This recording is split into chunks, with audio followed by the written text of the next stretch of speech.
거룩하고 복된 날 하나님께서 우리 모두에게 놀라운 은혜를 베풀어 주실 줄로 믿습니다. 웃음으로 시작합시다. 어느 목사님께서 길을 가시는데 한 아이들이 모여 있고 그 가운데 개 한 마리가 있습니다.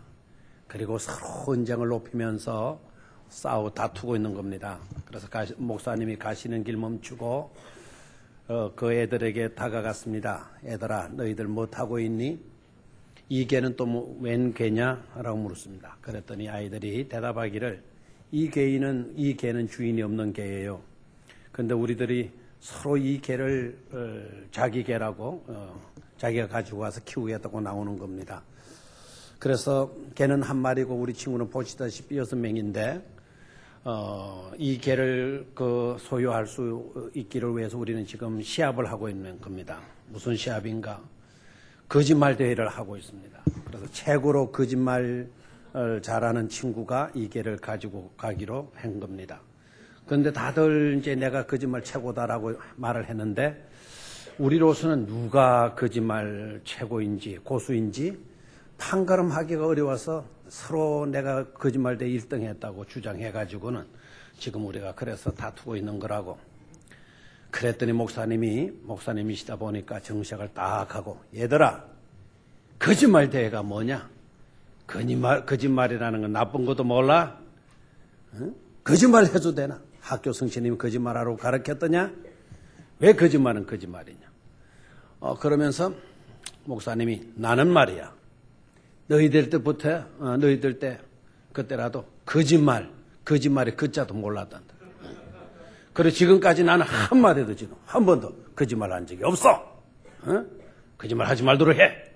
이렇게 엄포를 하고. 그랬더니 애들이 조용했어요. 한참 동안 조용하더니 그 친구들 가운데 나이 꽤나 든 아이가 탁 큰 소리를 하는 말이 애들아 저 아저씨 그러더라는 거야. 결국 그 거짓말 대회에서 1등은 누가 했어요? 목사님이 거짓말 최고예요.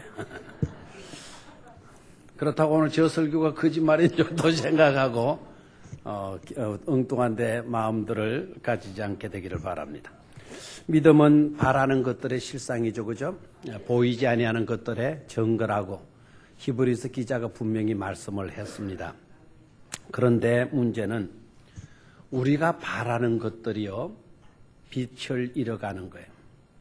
나에게 있어서 소망하는 것들이 지금 사라지고 있는 겁니다.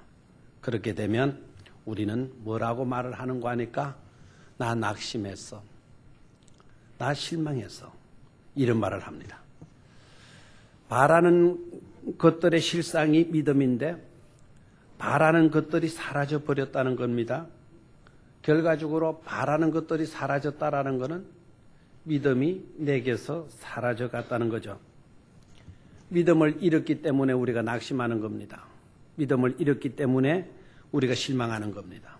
믿음을 잃었기 때문에 영적인 침체의 늪에 빠져서 허우적거리는 것입니다. 그러다 보니까 원망이 터져나오고 그렇기 때문에 불만이 자리 잡게 되고 불만이 자리 잡게 되다 보니까 불평마저도 쏟아져 나오는 것이죠. 그렇기 때문에 우리가 살아가면서 정말 중요한 것이 뭘까요?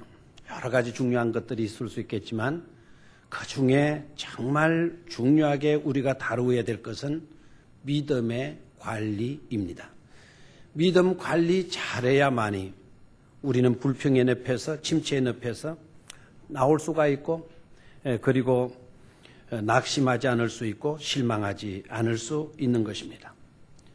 뿐만 아니라 우리가 믿음의 관리를 잘하게 되게 되면 하나님의 최상의 복을 누릴 수 있게 되고 그리고 하나님의 최상의 복을 유지할 수 있게 되고 그것을 지켜갈 수가 있는 것입니다. 믿음 관리 잘할 수 있게 되기를 축원합니다. 오늘 저는 이 낙심의 문제, 실망의 문제, 믿음의 침체의 영적인 문제를 오늘 좀 다루고자 합니다. 그래서 말씀의 제목을 내 본업을 주업으로 바꾸기라는 제목으로 말씀을 나누도록 하겠습니다. 여러분, 인간의 본업이 뭐라고 생각합니까? 우리가 원래부터 해야 할 근원적인 중요한 요소가 뭐라고 생각을 합니까? 우리가 주되게 다루어야 할 감당해야 될 업무는 찬양하고 하나님께 존귀와 영광을 올려드리고 감사를 올려드리는 것입니다. 하나님께서 우리를 만드신 목적을 분명히 성경에서 밝혀주고 있어요. 내가 너희들을 왜 만드는 줄 아느냐? 너네들로 하여금 나의 찬송이 되도록 하기 위해서 내가 너희들을 만들었지. 너희들을 통해서 내가 영광을 얻고자 하지. 그래서 저와 여러분들의 본업은 바로 뭔가 하니까 하나님을 찬양하고 하나님께 감사하고 하나님과 존귀와 영광을 올려드리는 것입니다. 그런데 타락한 이후에 오늘 우리들의 모습은 어떠합니까? 우리들의 모습을 잘 보여주고 있는 그 성경의 내용이 사건이 출애굽 과정 속에서 볼 수 있는 이스라엘 백성들의 모습인 줄로 믿습니다. 출애굽 과정 속에서 볼 수 있는 이스라엘 백성들의 모습을 보면 불만입니다. 불평입니다. 실망하고 낙심합니다. 한없는 침체의 늪에 그들이 빠져 있는 것을 볼 수가 있습니다. 출애굽 과정 속에서 볼 수 있는 이스라엘 백성들의 그 모습을 보면 우리 인간에게 주어진 본업과는 너무나 거리가 멀어요. 본업과는 거리가 너무 먼 채 찬양 대신에 불만을, 감사 대신에 불평을, 하나님께 영광 올려드리게 드리는 것에서 그네들의 모습을 보면 실망과 낙심의 모습으로 이렇게 우리에게 나타나고 있는 것을 볼 수가 있죠. 그들의 입에서 나오는 말 그저 힘들고 지쳤다는 겁니다. 그리고 실망했다는 겁니다. 그리고 입만 열면 불평이고 입만 열면 원망입니다. 이미 많은 은혜도 받았건만 또 받은 축복도 한없이 많건만 지금도 하나님께로부터 사랑을 받고 있지만 그와 같은 것에 대해서는 한마디 고맙다는 말도 없이 본업과는 거리가 먼 오히려 엉뚱한 것이 본업이 되어진 그와 같은 모습을 우리들에게 보여주고 있는 것이죠. 그러니까 중요한 본업은 완전히 변질되어 버렸어요. 본업이 아닌 변질된 것들이 오히려 이들에게서는 본업이 되어지고 있는 것을 볼 수가 있습니다. 자, 그렇다면 오늘 저와 여러분들의 모습은 어떨까요? 솔직히 우리들의 삶을 한번 조명해 보시기를 바랍니다. 나는 본업에 충실한가? 아니면 나도 여지없이 낙심에 빠지게 되고 침체의 늪에 허우적거리고 있지는 않는가? 희망 대신에 오히려 실망감에 더 사로잡혀 살고 있는 것은 아닌가? 내 입술에 찬송과 감사가 터져나오기보다는 오히려 원망과 불평이 더 많지는 않는가? 솔직히 우리 자신들을 성찰해 보게 되면 별 다를 바가 없다라는 거예요. 우리들의 모습들이나 그때의 출애굽 백성들의 모습들이나 별 다를 바가 없다. 다른 요소가 있다고 한다면 그것은 그들이 처했던 환경하고 우리가 살고 있는 환경이 차이가 있을 뿐이다라는 거예요. 그들이 처했던 환경은 광야 여정이죠. 동서남북을 바라보아도 풀 한 포기, 나무 한 그루 보기가 힘든 그런 광야 여정을 지내면서 그들은 원망했고 그들은 불평했습니다. 내일이면 우리가 성지순례를 떠나게 됩니다. 성지순례를 떠나게 되는데 갔다 오신 분들 그 광야 여정을 생각하시겠죠? 다녀오신 분들의 이야기를 들어보면 나 이곳에 오기 전에는 나 이스라엘 백성들 정말 못돼 처먹은 사람들 알았다. 너무나 입만 버리면 원망하고 불평해서 너무나 믿음 없는 그들을 정말 내 안타까이 여겼다. 그러나 막상 내가 이 광야에 나와 있어 보니 내가 여기에 있었더라면 저들보다도 더 원망했고 저들보다도 더 불평했을 것이다. 저들보다도 더 낙심의 늪에 빠져서 허우적거렸을 것이다. 라는 말을 합니다. 그들은 광야 여정 가운데서 불만했고 불평했고 낙심에 빠진 것이죠. 그런데 지금 우리들의 모습도 그들의 모습과 별 다른 바가 없지만 그래도 차이점이 있다고 한다면 그들과는 비교도 할 수 없는 저와 여러분들의 현실적인 현장을 들여다보면 광야가 아니고 오히려 풍요로운 세상 속에서 우리는 살고 있어요. 너무나 많은 것들이 있고 누릴 수 있는 혜택들도 얼마나 많은지 몰라요. 좋은 환경 속에 우리가 살고 있잖아요. 그런데 문제는 그러면서도 우리는 여전히 낙심하고 있고 그러면서도 우리는 여전히 불평하고 있고 원망을 일삼는 변질된 그와 같은 엉뚱한 것이 우리의 본업이고 있어요. 엉뚱한 본업에 우리가 사로잡혀 있다는 것을 말하지 않을 수가 없는 것입니다. 하나님의 능력이 달라진 게 아닙니다. 하나님의 약속이 변한 것도 아닙니다. 하나님의 사랑이 축소된 것도 아닙니다. 그 모든 것들은 어제나 오늘이나 동일하신 하나님이시기 때문에 변함이 없어요. 그렇기 때문에 우리는 그런 하나님을 믿고 있는 자들이라고 한다면 본업에 충실할 수 있어야 되겠구만, 우리는 그렇지 못하고 본질적인 것에서 벗어난 오히려 변질되어져 버린 본업에 충실하고 있다니 이것은 가슴 아픈 일이 아닐 수가 없는 것입니다. 문제는 왜 이렇게 우리가 엉뚱한 변질된 본업에 우리가 사로잡히고 있는 것인가? 옛날이나 지금이나 마찬가지가 되겠죠. 낙심이라는 것이, 불평이라는 것이, 원망이라고 하는 것이 우리에게 다가와서 내 마음 문에 초인종을 누리는 겁니다. 초인종을 누르게 되어질 때 우리는 너무나 쉽게 문을 열어주어 버렸다라는 겁니다. 문을 열어준 것으로 끝나지 않고 아예 안방문까지 열어놓고서는 그 안방문까지 낙심이 들어오게 만들었다라는 거예요. 원망하고 불신하고 실망했던 그 요소들이 안방을 차지해버리도록 안방까지 우리는 열어주었다라는 것이죠. 지금까지 내 마음속에 그나마도 자리 잡고 있었던 계자심하는 믿음이 있었는데, 그나마도 그 믿음 속에서 평안과 위로를 얻고 있었고 희망과 소망을 갖고 있었는데, 낙심이라는 것이, 실망이라는 것이, 원망이라는 것이, 불평이라는 것이, 불만이라는 것이 내 안방을 차지하게 되면서 내 속에 있던 계자씨를 몰아내버린 것입니다. 그리고 낙심이 지배하도록 만들어버린 것입니다. 실망이 나를 지배하도록 해버린 겁니다. 원망, 불평이 내 속에 들어와서 주인 행세를 하고 있는데도 우리는 여전히 방치해 놓고 있다는 것입니다. 그렇게 되어지니까 별 수 없이 우리들은 항상 허무한 인생으로, 서글픈 인생으로, 비참한 인생으로 전락되어질 수밖에 없는 것이죠. 다음으로 제가 말씀드리고자 하는 것은 주업입니다. 주업이라고 하는 것은 주된 일이라는 뜻이겠는데, 제가 말씀드리고자 하는 것은 주된 일은 맞지만 그걸 한자로 포개놨어요.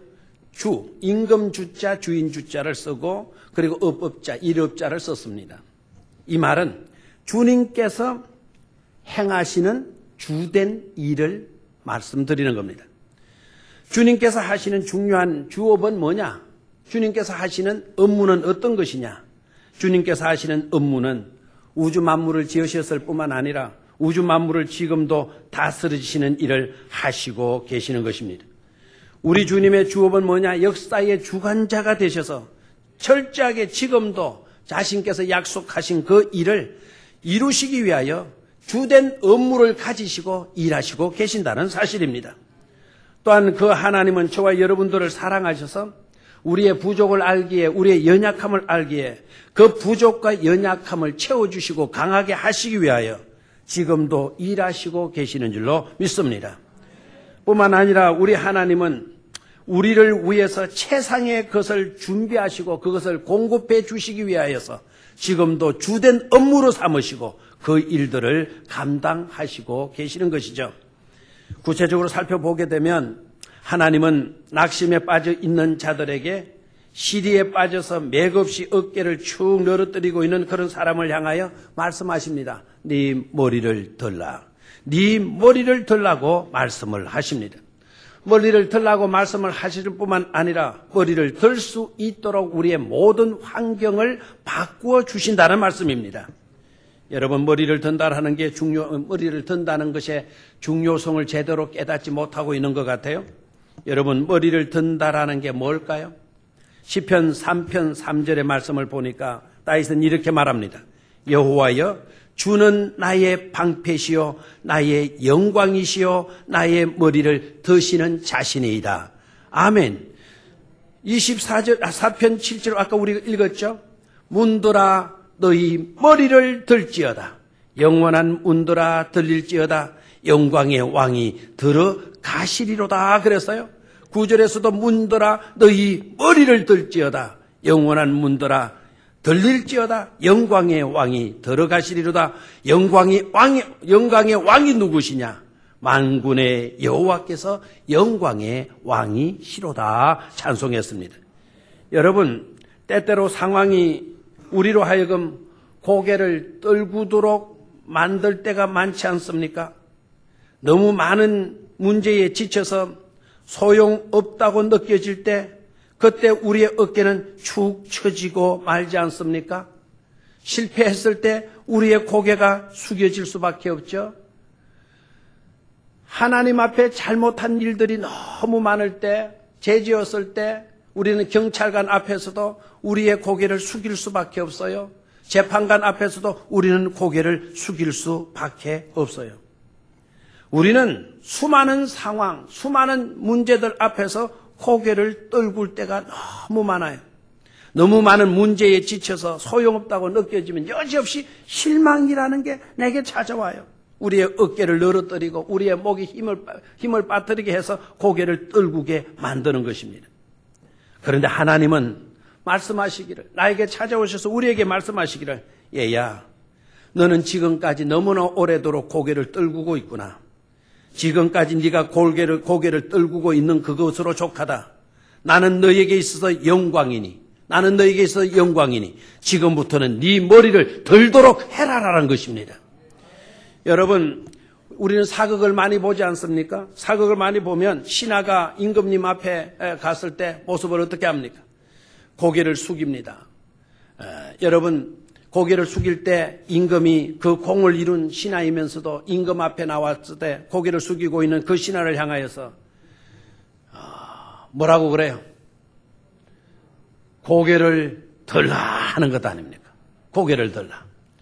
너는 나에게서도 둘도 없는 충신이다. 너는 이 나라를 위해서 엄청난 업적을 이루었다. 너는 내 앞에서 고개를 떨구고 있을 필요가 없다. 너의 고개를 들지어다 말하는 거 아닙니까? 여러분, 고개를 든다라는 거, 이거 굉장한 큰 의미가 있는 것입니다. 오늘 시편 3편 3절 말씀, 여호와여 주는 나의 방패시요 나의 영광이시요 나의 머리를 들어주시는 드시는 분이십니다라고 다윗이 찬송을 했어요. 여기서 우리가 눈여겨봐야 할 것은 하나님은 나의 영광이십니다 했을 때 이 영광의 뜻이 무엇인가 하는 겁니다. 이 영광은 어떤 것이라고 생각합니까? 찬란히 빛나는 강체를 말하는 거겠죠. 그러나 이 영광이라고 하는 이 단어는 이 영어 성경에는 이 구절에서는 은혜라고 번역이 됐어요. 은혜. 어떤 번역에서는 그냥 은혜라고 말하지 않고 무거운 은혜, 무거운 은혜. 은혜가 무겁다는 겁니다. 은혜를 우리가 받게 되는데 무진장한 은혜. 그래서 그 은혜가 무궁무진하다는 거죠. 그 무궁한 은혜를 우리에게 내려주신다라는 거예요. 원수는 저와 여러분들에게 무거운 은혜를 지어주시는 게 아니라, 지어주는 것이 아니라 원수는 우리에게 무거운 짐을 지어주는 거예요. 그래서 우리로 하여금 괴로움에, 고통에 시달릴 수밖에 없도록 만드는 것이죠. 그런데 우리 하나님은 무거운 짐을 지어주시는 게 아니라 무거운 은혜를 저와 여러분들에게 채워주신다라는 거예요. 무거운 은혜로 우리를 짓눌러 준다라는 거예요. 여러분, 무거운 은혜로 우리에게 풍성하게 임하게 되면 저와 여러분들은 고개를 들 수 있는 줄로 믿습니까? 무거운 짐을 지우게 되면 우리는 끙끙거릴 수밖에 없어요. 고통에 씨름할 수밖에 없어요. 지쳐서 우리의 고개를 떨굴 수밖에 없을 거예요. 그런데 하나님은 무거운 짐이 아니라 무거운 은혜를 우리에게 지워주심으로 인하여서 기쁨으로 고개를 들 수 있게 하시는 줄로 믿습니다. 은총으로 고개를 들 수 있도록 만들어 주실 줄로 믿습니다. 축복과 승리로 우리가 얼마든지 누릴 수 있도록 고개를 들게 하여 주시는 줄로 믿습니다. 또한 우리 하나님께서 주된 업무는, 실제적인 업무는 우리를 더러운 깊은 수렁에서 건져주시는 분이시라는 것입니다. 독생자를 통해서 죄악의 구렁텅이에 빠져있는 저와 여러분들을 구원해 주시지 않았습니까? 구원해 주시고는 반석 위에 우리의 발을 올려놓도록 하셨어요. 건져주신 우리가 다시 침몰하지 않도록 반석 위에 우리의 발을 굳게 세워 주신다고 말씀을 하시고 계시죠. 그리고 시편 40편의 말씀을 보면 새 노래 곧 우리 하나님께 올릴 찬송을 내 입에 두셨도다 그랬습니다. 여러분, 고통의 깊은 수렁에, 저주의 수렁에 빠졌을 때에 우리의 모습은 고개를 들 수가 없죠. 항상 고개를 떨굴 수밖에 없지 않습니까? 그런 상황에서 고개를 든다? 있을 수가 없죠. 그와 같은 상황에서 우리 주님께서 우리를 끌어올리시고 내 발을 반석에 올려주시고 그리고 새 노래로 하나님께 올릴 찬송을 우리 입에 두셨다라고 한다면 우리는 원망 불평에서 이미 해방되어진 것이고 그리고 불만과 낙심의 자리에서 일어선 것이고 그리고 본업으로 하나님을 찬송하고 하나님께 영광 돌리고 하나님을 감사하게 되는 그런 것을 회복시켜 주신 것을 깨달을 수가 있는 줄로 믿습니다. 하나님의 풍성한 은혜를 힘입을 수 있게 되기를 축원합니다. 실패의 자리에서 승리의 자리로 건져 주실 줄로 믿습니다. 아픔의 고통의 자리에서 건강 회복의 자리로 저와 여러분들을 세워 주실 줄로 믿습니다. 가난과 궁핍 속에서 언제나 결핍된 그와 같은 안타까운 삶에서 풍성으로 나아갈 수 있도록 저와 여러분들을 세워 주시는 것입니다. 이와 같은 일들이 바로 누구의 일이냐? 우리 하나님의, 우리 주님의 주업이고 있다라는 사실을 우리는 분명히 깨닫기를 축원합니다. 자, 그렇다고 한다면 이제 우리가 해야 할 중요한 일은 분명하죠. 우리가 하고 있었던 일은 본업에서 이탈된, 변질된 것이 우리의 본업이 되어져 버렸다. 그런데도 불구하고 하나님이 하시는 주된 주업은 바로 이런 것이었다라고 한다면 우리가 해야 할 일은 너무나도 자명한 것으로 나타나는 줄로 믿습니다. 저와 여러분들이 해야 할 중요한 것은 변질된 나의 본업을 주업으로 바꾸어 놓는 일을 우리가 해야 될 줄로 믿습니다. 먼저는 서두에서 말씀드린 대로 낭만과 실망과 침체가 찾아왔을 때 너무 쉽게 문을 열어주어서는 안 된다라는 것이죠. 맞죠? 여러분이 다정한 사람이라고 해서 여러분이 겸손하고 정이 많은 그런 사람이라고 해서 누군가 아무라도 배를 누르기만 하면 난 자상한 사람이니까 나는 좋은 사람이니까 문을 열어주어야지. 이렇게 쉽게 문을 열어주게 되면 우리는 낭패당하게 된다라는 거예요. 요새는 그렇게 문을 열어주지 말라고 여러분의 문에 인터폰 장치를 해서 딱 버튼을 밖에 누르면 방 안에 스크린에 화면에 그 사람 얼굴이 나타나요? 안 나타나요? 나타나죠. 빡 봐가지고 아는 사람 같으면 오셨어요? 좀 기다리세요. 이러잖아요.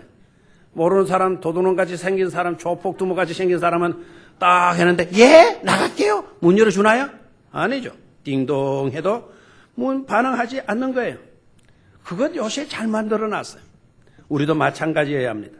낙심이라는 것이 찾아와서 내 마음의 문에 초인종을 누를 때, 배를 누를 때 그때 여러분 다정한 사람이니까 나는 믿음 있는 좋은 사람이니까 나는 하나님의 사랑을 받고 있는 사람이니까 원수까지도 사랑해야 될 사람이니까 네 조금만 기다리세요 하고 문 열어줄 필요성이 하나도 없다라는 거예요. 그때 여러분 문을 열어주면 안 된다라는 것이죠. 낙심이 찾아왔는데 왜 내 마음의 문을 열어줍니까? 실망이 찾아왔는데 왜 내 마음을 열어줍니까? 실망하는 일이 있어도 낙심하는 일이 있어도 그것이 내 마음에 들어와서는 안 될 것 아닙니까? 절대로 내라고 반응조차도 하지 마시기를 바랍니다. 여행을 하는 여행가가 여행을 하는데 황량한 사막 가운데를 코끼리를 타고 횡단하는 겁니다. 밤이 어둑어둑 찾아와서 텐트를 치고 밤에 잠을 자려고 합니다. 그날따라 날씨가 갑자기 기온이 푹 떨어지는 거예요. 한참 텐트를 치고 이 여행가가 잠을 자는데 자다 보니까 뭐가 물컹한 게 있는 거예요. 자다 끔찍 놀라서 보니까 이게 막 뱀 같은 구릉이 같은 게 뭐에 돌아와 있어요. 가만히 보니까 이게 코끼리 코인 거예요. 이 코끼리가 바깥에서 자다가 추우니까 지 코가 제일 이게 약한 모양이에요. 지 코를 안에 텐트를 서로 쏙 집어넣은 거죠. 집어넣는데 이제 여행가가 코를 막 때리거나 막 대검으로 탁 찌르거나 해서만 뺐을 건데 이놈도 추워서 그러는구나 그렇게 생각하고 코를 그대로 놔뒀어요. 한참 또 자다 보니까 이번에는 뭐가 더 큰 게 돌아있어요. 보니까 대갈통이 돌아있어요. 머리가 더 돌아온 거예요. 그래도 봐준 거예요. 추워서 그렇게 했거니. 조금 자다 또 보니까 이제는 앞다리가 돌아와 있고, 조금 있다가 몸통이 돌아와 있고, 뒷다리까지 돌아와 있고, 이런 꼬랑지까지 다 돌아와. 깨달았을 때는 이미 늦은 거예요. 그 큰 코끼리가 1인용 텐트 안에 싹 들어오니까 별 수 없이 자기는 텐트 밖으로 밀려나고 말았어요. 그때서 깨닫고는 코끼리를 몰아내고, 바깥 날씨가 너무 추우니까 그 텐트 안으로 들어가려고 했지만, 그 텐트 안에, 따뜻한 텐트 안에 들어왔던 코끼리 날 잡아먹어라 하고는 버티기를 시작하는데 꼼짝도 안 하는 거예요. 혼자가 코끼리를 당할 수 있겠어요? 그래서 별 수 없이 그 코끼리가 텐트 안에 무사히 밤을 지냈고, 그 여행가는 바깥에서 얼어 죽고 말았답니다. 여러분, 누가 지어낸 이야기일는지도 모르겠지만 그 속에 놀라운 메시지가 들어있지 않습니까? 낙심이 찾아와서 문을 두드리는 겁니다. 한쪽 귀퉁이를 차지하고 요 정도는 괜찮겠지. 그 정도 상태에 있을 때는 여러분이 괜찮을 수도 있을 것입니다. 그런데 자꾸만 이놈은 미집고 들어오는 거예요. 여러분의 안방을 차지해버리는 겁니다. 낙심이 여러분 안방을 차지하고 낙심이 여러분들을 다스리고 낙심이 여러분들을 주관하는데 믿음이 자리 잡을 수 있겠어요? 그 속에 감사가 자리 잡을 수 있겠어요? 이미 소망이 달아나 버렸는데 소망이 달아났기에 낙심이 되어진 건데 그 낙심이 나를 잡고 있는데 소망이 자리 잡을 수 있을까요? 여기에서 우리는 분명히 깨달아야 합니다. 낙심이 찾아와서 여러분의 마음에 초인종을 누르게 되면 여러분에게 하는 말이 아무개씨 손만 좀 넣게 해주세요. 내 발만 좀 넣게 해주세요. 내 머리만 좀 넣게 해주십시오. 그렇게 말을 하게 된다면, 그런 말을 들었다면 여러분들 어떻게 손만 대요, 손만 대요? 그렇게 하면 안 된다는 거예요. 됐어요. 난 예수님을 믿고 살아요. 내 마음속에는 하나님이 계세요. 하나님이 나를 다스리고 계시니 내게는 문제될 게 없어요. 비록 어려운 일에 지금은 부딪혀 있다 할지라도 나를 인도해 주실 분은 하나님이세요. 언젠가는 하나님이 나를 좋은 것으로 인도해 주실 것이에요. 낙심씨 돌아가세요. 딱 이렇게 말을 해야 돼요. 씨라고 붙일 필요도 없겠죠. 낙심아 썩 내게서 꺼져버려라. 이렇게 말할 수 있어야 될 줄로 믿습니다. 우리가 아무리 힘들고 우리가 아무리 어렵더라도 절대로 하나님의 다스림을 내려놓지 않겠다고 여러분 선포하시기를 축원합니다. 힘들다고 여러분 믿음을 포기합니까? 어렵다고 해서 교회를 외면합니까? 그러면 여러분들은 어디에 가서 무엇을 의지할 것입니까? 힘들수록 더욱더 믿음을 붙드실 수 있게 되기를 축원합니다. 어려울수록 더욱더 하나님 앞에 나아가서 하나님 앞에 엎드리는 여러분들이 되시기를 축원합니다. 다음으로는 우리가 당면한 낙심, 실망, 침체의 늪에서 처해 있을 때 그럴 때 우리가 해야 할 두 번째 일은 바로 뭐냐? 바꾸기 작전 잘해야 된다 그랬어요. 당면한 문제에만 우리의 눈을 고정하게 되면 낙심과 실망과 침체의 늪에서 헤어나올 수가 없다. 그런 상황에 우리가 놓여 있다고 한다면 반대편 언덕을 바라보라는 거예요. 반대편 언덕을 바라보게 되면 주님께서 우리를 예비해 놓으신 새로운 놀라운 축복들이 쌓여져 있는 것을 볼 수가 있게 될 것입니다. 문제 앞에 고개를 떨어뜨리지 말고 대신에 믿음으로 하나님의 영광을 바라보아야 한다는 것입니다. 여러분 시편 기자가 노래한 것 알죠? 내가 산을 향하여 눈을 돌리라. 나의 도움이 어디서 올꼬? 지금 이분은 엄청난 고난 속에서 이 노래를 하고 있는 겁니다. 너무나 힘들어요. 너무나 어려워요. 너무나 괴로워요. 그럴 때 그 괴로운 일에만, 힘든 일에만 자기의 눈을 두지를 않고 있어요. 그 힘든 큰 문제에만 고정시킨 나머지 자기의 고개를 떨고 있거나 어깨를 처지게 버리지 않았습니다. 오히려 눈을 들어서 반대편 언덕을 보는 거예요. 내가 눈을 들어 산을 보리라. 나의 도움이 어디서 올꼬? 그리고 산을 보지만 산만을 보는 것이 아니죠. 저 산을 누가 지었나? 하나님이 지으셨다. 나는 이 구렁텅이에 빠져 있을지라도 저 높은 산을 하나님이 만드시지 않았느냐?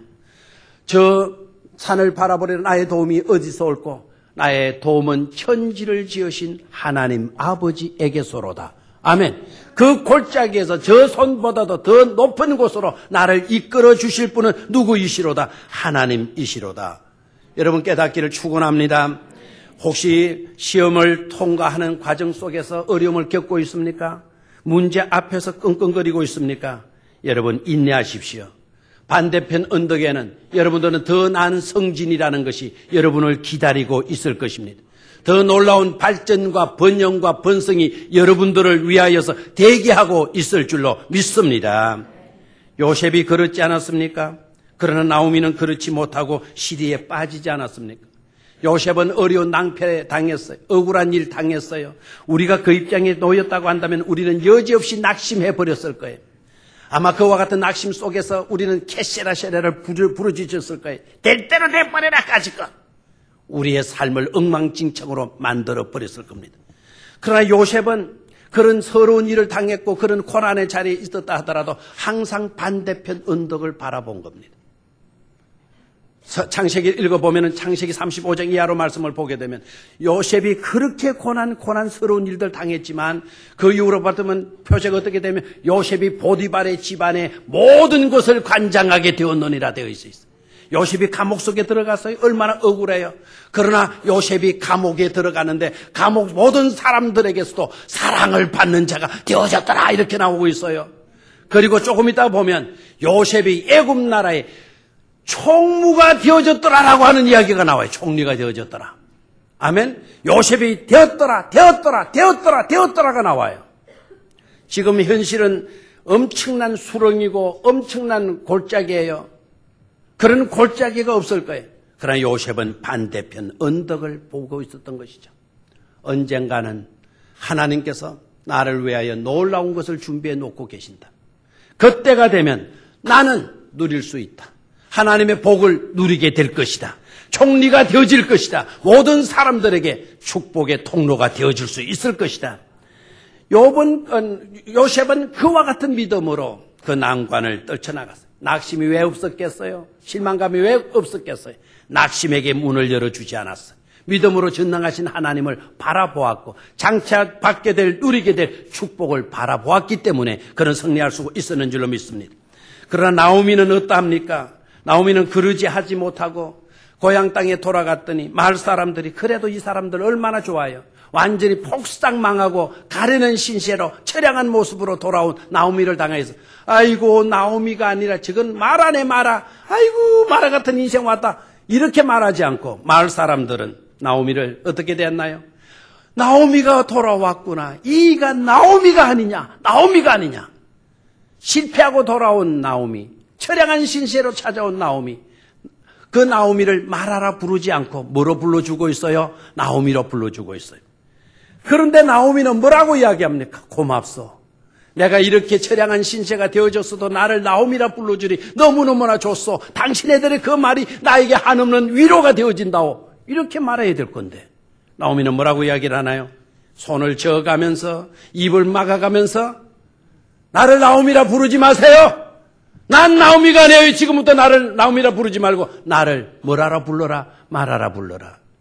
여러분 반대편 언덕을 바라보지 못하고 있는 것이죠. 현실의 처량한 신세만 집착하고 있는 것이죠. 내가 어떻게 나오미가 될 수가 있느냐는 겁니다. 내 신세는 마라인데 그래서 나는 나오미가 아니다. 나는 마라다. 여러분 이와 같은 모습은 믿음의 모습이 아니라는 것입니다. 왜 내가 일부러 나의 이름을 바꿉니까? 나오미라는 이름이 얼마나 좋은 건데 나오미의 이름의 뜻은 나의 기쁨이라고 하는 뜻이에요. 여러분 이 말로요 남을 한번 인사해 보십시오. 나오미 한번 그래봐요. 안녕 나오미. 그러면은 그 말 봐요. 네 이름을 불러줬는데 네 이름이 뭡니까? 안녕 나의 기쁨. 내 기쁨 내 기쁨. 좀 웃어주든지. 나오미의 뜻이 뭐죠? 나의 기쁨. 안녕 나의 기쁨. 헬로 나오미. 나의 기쁨. 안녕. 하긴 내 기쁨을 이야기하고 있는 거잖아요. 이름이 이렇게 고상해요. 이런 고상한 이름을 왜 자신이 나 말하라 하지 말라. 나 뭐라 불러라?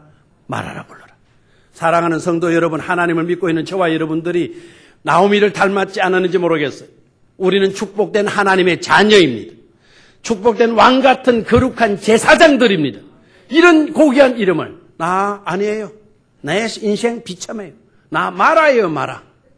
고개를 떨군 그와 같은 모습으로 여러분 드러내는 것을 겸손이라 생각하지 않게 되기를 축원합니다. 마라의 뜻은요, 그냥 쓰다라는 것이 아닙니다.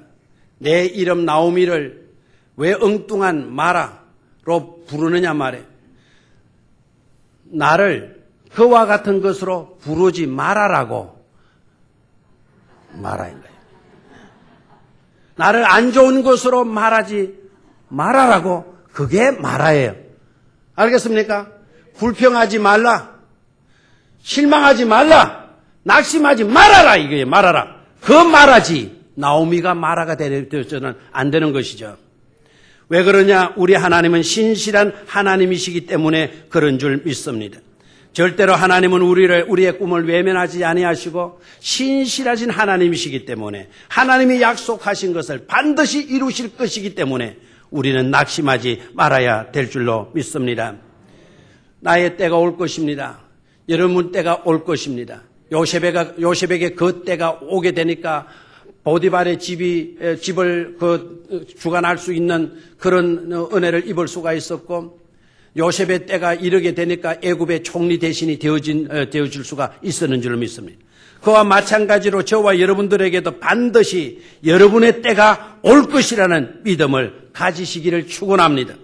어떤 사업에 여러분 계속해서 투자했는데 결과가 보이지를 않아도 여러분 그럴 때 나 그래서 쓸데없는 일 많이 했어 이러지 말고, 괜찮아, 아직 나의 때가 오지 않은 거야.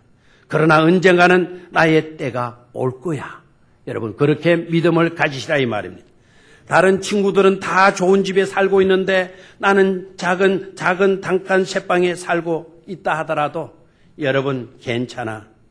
지금은 내가 이 모양이지만 나의 때는 반드시 내게 올 거니까 선포할 수 있어야 돼요. 여러분 오늘 단칸 셋방만 바라보게 되면 낙심하게 돼요.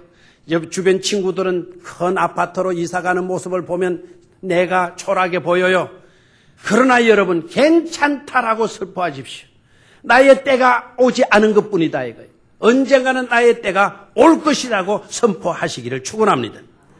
결혼하고 싶지만 아직 아무도 나타나지 않는다고 해도 내가 30이 넘어가고 35이 지금 또 넘어가고 40이 또 넘어가고 있는데 이거 생각하면 낙심이 돼. 내 밑에 제자들은 22살에 시집가고 그거 다 하는데 나는 마음이 되도록 결혼하고 못하고 있으니 나 낙심이 돼, 실망이 돼. 내 나이를 바라보게 되면 실망이 되겠죠, 낙심이 되겠죠. 그러나 이렇게 말해야 돼요. 괜찮아, 아직 나의 때가 오지 않았을 뿐이야. 나의 때가 되면 왕자가 백마 타고 다가올 날이 있을 거란 말이에요. 예? 그때는 수많은 나의 친구들이 살됐다고 입을 쩍 벌리게 되면서 박수치고 축하해 주게 될 거다. 기대하셔야 될 줄로 믿습니다. 다윗은 이렇게 고백합니다. 내가 소망의 땅에 텐트를 쳤노라고. 내가 소망의 땅에 뭐를 쳤노라고? 텐트를 쳤노라고. 여러분 지금 어디에다가 텐트를 쳤습니까? 매일 뭘 기대하고 사십니까? 어떤 마음을 갖고 사십니까? 목사님, 저는요 아들을 위해서 10년을 기도했지만 달라진 게 없어요. 목사님, 나는 결혼해서 지금까지 20년 동안 내 남편 위해서 눈물로 기도했는데 내 남편 달라진 게 하나도 없어요. 내가 직장 생활을 다니고 있지만 내 친구들은 다 승진하는데 저만 승진하지 못하고 있어요. 새로운 사업을 시작해 보려고 하지만 아무도 도와주지 않아요. 그래서 여러분 낙심됩니까? 이렇게 살아가고 낙심하며 살고 있다고 한다면 여러분들은 잘못된 곳에 텐트를 치고 살고 있는 것입니다. 이런 자는 그런 불신앙의 쇠못을 당장 뽑아버리고 얼른 텐트를 거두고 짐을 챙겨서 낙심의 땅과 안 될 거라는 부정의 도시와 할 수 없다는 마을을 당장 떠나야 하는 것입니다. 자기의 연민에서 벗어나야 되는 것이죠. 그것을 떠나서 이제는 소망과 뭐든지 할 수 있다라고 하는 믿음의 땅으로 여러분 이주해야 될 것입니다. 그렇게 되면 반드시 여러분의 때는 오게 될 줄로 믿습니다. 신실하신 아버지는 반드시 하나님의 약속을 이루어 주실 것이기 때문에 그렇습니다. 시편 30편 5절에 뭐라고 말씀했습니까? 저녁에는 울음이 깃들을지라도 아침에는 기쁨이 오리로다. 다시 한번 따라합니다. 저녁에는 울음이 깃들일지라도 아침에는 기쁨이 오리로다. 여러분, 저녁이 연속되어지지는 않죠. 저녁이 왔다면 저녁은 갈 때도 있습니다. 저녁이 가게 되면 뭐가 다가옵니까? 아침이 다가온다는 것입니다. 여러분, 아침에 일어나면 낙심되고 절대로 안 될 것이다라는 그런 생각을 가지고 있다면 그걸 떨쳐버리라는 것입니다. 내게 뭐가 오고 있다? 아침이 오고 있다. 선포해야 될 줄로 믿습니다. 아직은 어둡지만 아침은 이미 내게 와 있다. 선포하는 거예요. 아멘. 질문해 봅니다. 여러분, 하루를 아침과 저녁으로 나누죠? 나눠요, 안 나눠요? 오전과 오후로 나누죠? 오전이 언제부터입니까? 밤 0시부터 정오 낮 12시까지죠? 그렇다면 그게 오전이죠? 아침이죠? 자, 그러면 봐요. 1시? 오전입니까? 오후입니까? 1시? 어둡습니까? 밝습니까? 어둡죠? 2시? 밝습니까? 어둡습니까? 3시? 밝습니까? 어둡습니까? 4시? 밝습니까? 어둡습니까? 빨리 대답하세요. 큰 소리로. 어둡습니다. 어둡다고 아침이 안 온 겁니까? 아침은 이미 와 있죠? 어둡다고 아침이 오지 않았다? 아닙니다. 오늘 내가 고통 속에 있다 하더라도 이미 기쁨은 내게 와 있는 것입니다. 때가 있는 게 순간이 언제냐? 아침 7시에 정자아파트에서 태양이 싹 솟구쳐 오르게 되게 되면 모든 어둠은 사라지게 되어질 줄로 믿습니다. 지금 내 형편이 어둡더라도 내 형편이 지금 캄캄한 밤이 되더라도 아침이 오지 않은 것이 아니다 말이에요. 어둡더라도 아침은 이미 와 있다라는 믿음을 가지시기를 축원합니다. 선포하셔야 돼요. 선포. 아멘. 여러분, 이런 믿음을 가지게 되면 나는 패배자로가 아니라 승리자로 살 수 있는 줄로 믿습니다. 이런 믿음을 가지게 되면 더 나은 단계로 한 단계 더 진일보하게 되어질 줄로 믿습니다. 무인도에 여러분들이 처하여 있다 합시다. 아무도 없어요. 그래서 생존을 위해서 움막집을 짓고 여기저기 먹을 열매들을 찾아다니는데 한 번은 열매 구하러 나갔다가 오다 보니까 어렵게 지은 움막집이 불이 났네요. 이 사람이 탄식을 하는 겁니다. 무인도에 떨어진 것만 해도 서러운데 어렵게 움막집을 지어놨더니 이것마저도 불타버렸어요. 하나님 계시는 겁니까? 원망했어요. 우리가 종종 이럴 때가 있잖아요. 겨우겨우 어렵게 살아가고 조금 집 한 칸 마련했더니 그 집에 불이 나버렸어요. 이렇게 되면 우리는 원망하게 되겠죠? 그런데 여러분, 이 무인도에 떨어진 이 사람이 움막집에 불이 난 것 때문에 탄식하는 거예요. 절망하는 거예요. 낙심하는 거예요. 나는 되는 것이 없다. 그런데 지나가는 상신이 저 섬은 분명히 무인도인데 저기에서 뭐가 나고 있어요? 불이 나고 연기가 나고 있는 거예요. 이상하다 싶어서 가던 항로 바꾸어서 그 무인도로 다가온 거예요. 무인도에 다가오니까 누군가 축 늘어져 있는 거예요. 축 늘어져 있는 그 사람을 구출해 주었어요. 그랬더니 이 무인도에 처했던 사람이 선장님 어떻게 내가 여기 있는 줄 알고 구해 주었어요? 라고 물었어요. 저 섬에 내가 수십 년 선장 노릇을 했는데 저 섬은 무인도고 저 섬에 불이 난 적이 없다. 불이 난 걸 보니까 누군가가 있을 것 같아서 내가 항로를 바꾼 거예요. 결국 자기 집에 불이 난 것이 이 사람에게 뭐였습니까? 자기를 살리는 구원의 그 불탐이 되어진 줄로 믿습니까? 여러분, 살다 보면 이런 일 당할 수 있어요. 그럴 때 우리는 낙심하지 말라는 겁니다. 그 집이 불타 없어질 때 여러분, 이것이 나를 살릴 수 있는, 이것으로 인하여 내가 오히려 더 잘 쓸 수 있다라고 하는 그런 믿음을 왜 가질 수 없나요? 여러분, 90세 노인이 80세 할머니와 결혼을 했다면 여러분 웃으시겠어요? 안 웃으시겠어요? 노망초기라고 생각도 들겠죠? 95세 된 할아버지는 총각 결혼입니다. 85대 할머니는 재혼입니다. 자녀들 다 키워놓고 남편 일찍 죽고 그리고 90세 총각하고 90세 총각이라는 게 좀 안 어울리지만 90세 할아버지 총각하고 딴딴딴하고 이제 결혼식 한 거예요. 둘이가 너무너무 행복한 거예요. 신혼여행을 갔어요. 멀리 신혼여행을 잘 다녀왔어요. 그런데 이제 신혼여행을 다녀와서 이제 그 부인이 85세 할머니는 이제 딸들이 있고 자녀들이 있으니까 딸 집에 갔어요. 딸이 막 행복해 하시는 모습으로 들어오는 그 부모를 향하여서 아버님 여행 즐거우셨나요? 어머니 즐거우셨어요? 라고 하니까 어머니가 아니다. 나는 너희 아버지한테 뺨 3번이나 맞았다. 뺨을 3번이나 맞았다는 거예요. 근데 딸이 괘씸한 거예요. 이럴 수가 있나? 이렇게 늦게 또 결혼을 하셨는데 이렇게 우리 어머니를 때리다니 깜짝 놀란 거예요. 왜 아버지 우리 어머니를 때리셨어요? 라고 물었어요. 그랬더니 이 할아버지가 대답하는 말. 네 어머니하고 이렇게 신용해야하는데 네 어머니가 너무너무 행복해 하시더라는 거예요. 첫날 밤을 딱 지나고 보니까 니네 어머니가 숨을 안 쉬더라는 거예요. 너무 좋아가지고 막 너무 좋아가지고 뿅 가쁘는 거예요. 막 하는 거예요. 정신이 없는 걸 보고 내가 죽은 줄 알고 뺨을 3번 때리는 거야. 그러더라는 거예요. 안 우네요? 여러분 일부러 90세 되도록 노총각으로 지내라는 말은 아닙니다. 결혼 때가 되면 결혼을 하십시오. 그러나 90세가 되어지도록까지 하나님의 약속은 이루어질 수 있다라는 거예요.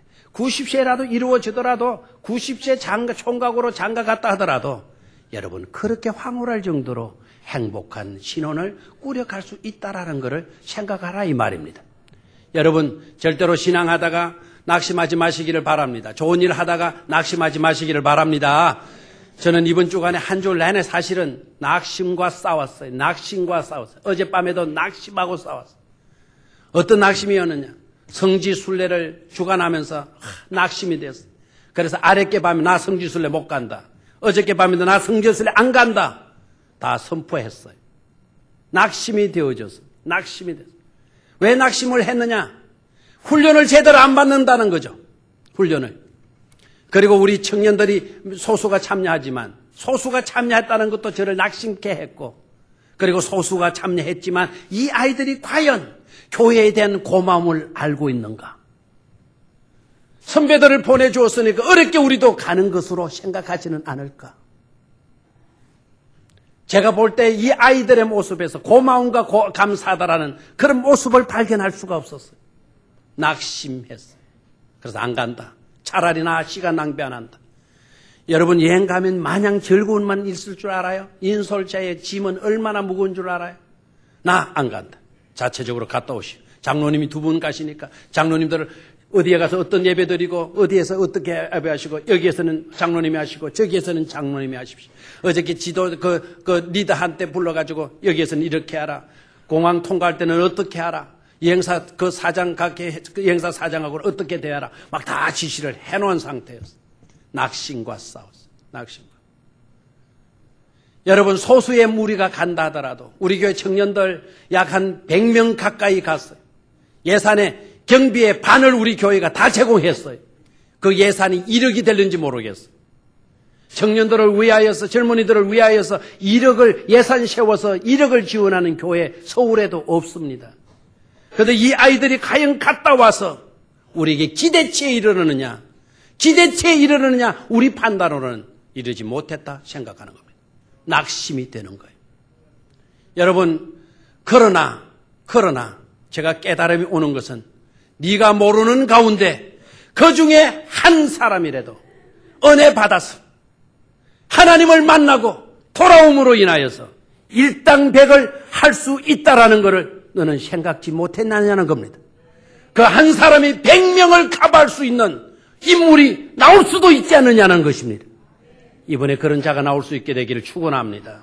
그런 자가 나오면 그래 맞아요. 한 사람이라도 나오게 되면 우리는 기대 이상치를 달성하게 되어진 줄로 믿습니다. 여러분 살다 보면 수없는 낙심이 찾아올 것입니다. 제발이지 그 낙심 찾아올 때 문 열어주지 마세요. 반응하지 마세요. 오히려 그들은 철저하십시오.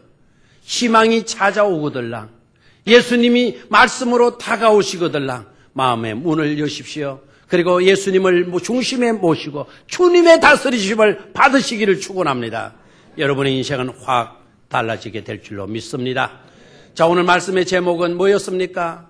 내 본업, 내가 우지주로 되어지는 그와 같은 업무에서 누구의 업무로? 주님의 주된 업무로 바꾸실 수 있게 되기를 축원합니다. 행복의 초장으로 나아갈 줄로 믿습니다. 여러분의 앞에 희망의 세계가 활짝 열리게 되어질 줄로 믿습니다. 그런 은총이 함께하게 되기를 주의 이름으로 축원합니다. 하나님 아버지, 이때까지 내 엉뚱한 변질된 본업에 사로잡힌 저희들을 이제는 주님의 주된 업무로 바꾸어 놓을 수 있게 하여 주셔서 우리의 삶이 낙심이 아닌 언제나 희망의 삶이 되게 하여 주시옵시고 부정의 삶이 아닌 긍정의 삶이 되게 하여 주시옵소서. 행여나 우리들 가운데 낙심에 사로잡혀 있는 영들이 있다면 예수 그리스도의 이름으로 명하노니 그 낙심의 영은 물러갈지어다. 선포할 수 있게 하여 주시옵소서. 무거운 고통의 짐은 내게서 떠나갈지어다. 하나님의 무거운 은혜가 나를 누를 수 있도록 하여 주시옵소서. 주 예수 그리스도의 이름으로 기도드리옵나이다. 아멘.